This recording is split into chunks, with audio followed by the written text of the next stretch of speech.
Dans cette vidéo, nous allons nous déplacer pour voir comment chaque bâton de cannelle est fabriqué dans cette usine. En outre, vous allez découvrir d'où provient cette poudre utilisée pour sa fabrication, ainsi que le processus de fabrication et l'emballage. Commençons. Dans les profondeurs des forêts tropicales du Sri Lanka, d'Indonésie et d'autres régions du sud-est asiatique, c'est le début du voyage d'un des condiments les plus anciens et les plus prisés dans le monde. La cannelle. Le processus de transformation de l'écorce d'un arbre en bâton aromatique et en poudre que nous connaissons est un témoignage de l'ingéniosité humaine et de la technologie moderne. Le processus commence avec l'arbre à cannelle, appelé scientifiquement Cinnamomum verum ou Cinnamomum ceylanicum. Ces arbres, qui peuvent atteindre des hauteurs de 10 à 15 mètres à l'état sauvage, sont cultivés avec soin dans des plantations spécialisées.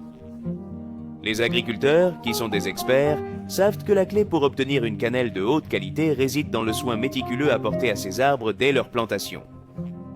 Les arbres à cannelle sont cultivés pendant environ 2 ans avant d'être récoltés pour la première fois. Pendant cette période, les agriculteurs taillent régulièrement les arbres, maintenant leur hauteur autour de 3 mètres. Cette méthode ne rend pas seulement la récolte plus facile, elle favorise aussi le développement de nouveaux pousses, qui fournissent la meilleure qualité d'écorce de cannelle. Lorsque le moment de la récolte arrive, généralement pendant la saison des pluies, lorsque l'écorce est plus facile à peler, les travailleurs coupent les jeunes branches de l'arbre. Les branches, mesurant environ 1 à 2 cm de diamètre, sont celles qui donneront la cannelle la plus délicate et parfumée. Une fois les branches coupées, le processus d'épluchage commence. Les travailleurs grattent la couche extérieure de l'écorce. Puis, à l'aide d'un couteau aiguisé, ils réalisent des incisions circulaires autour de la branche tous les 30 cm environ. L'étape suivante est cruciale et nécessite des années d'expérience. Les ouvriers introduisent une tige conçue pour cela sous l'écorce et la détachent lentement en la tournant autour de la branche. Si cela est fait correctement, l'écorce se détache en une seule pièce, créant un tube parfait. Ce tube d'écorce, appelé cuil ou canuto de cannelle, est très particulier.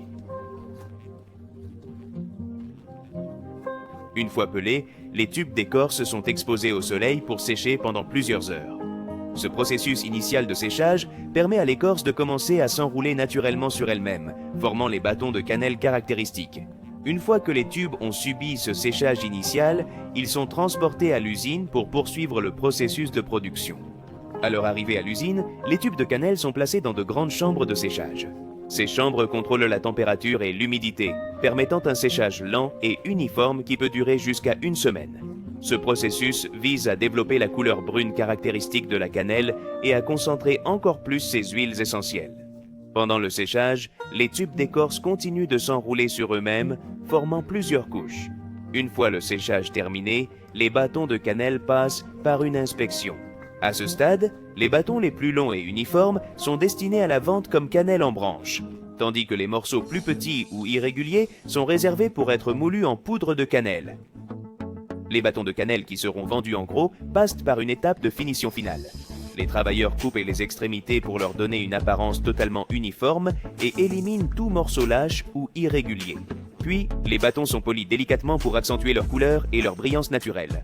Dans le processus de fabrication de la poudre de cannelle, les morceaux d'écorce choisis sont envoyés à la zone de broyage de l'usine. À ce stade, ils subissent d'abord un broyage grossier avec des machines industrielles. Ces machines cassent les morceaux d'écorce en plus petits morceaux, les préparant pour le broyage. La mouture fine est réalisée dans des moulins spécialisés qui peuvent produire une poudre très fine et homogène.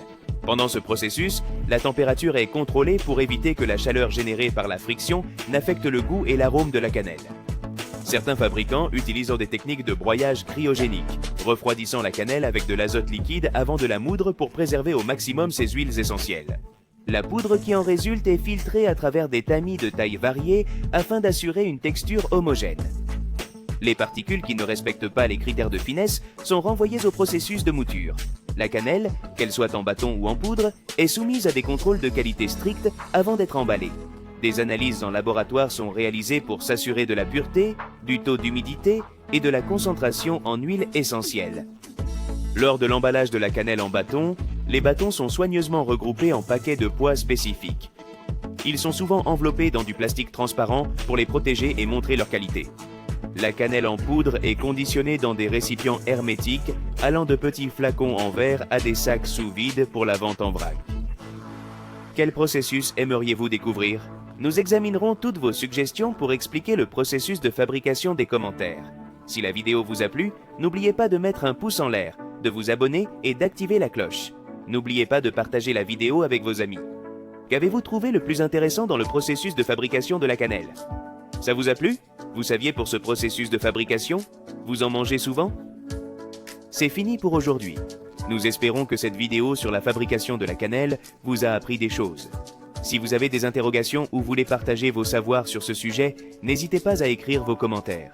Nous serons là pour vous répondre et nous vous remercions d'avoir visionné cette vidéo. On se revoit bientôt.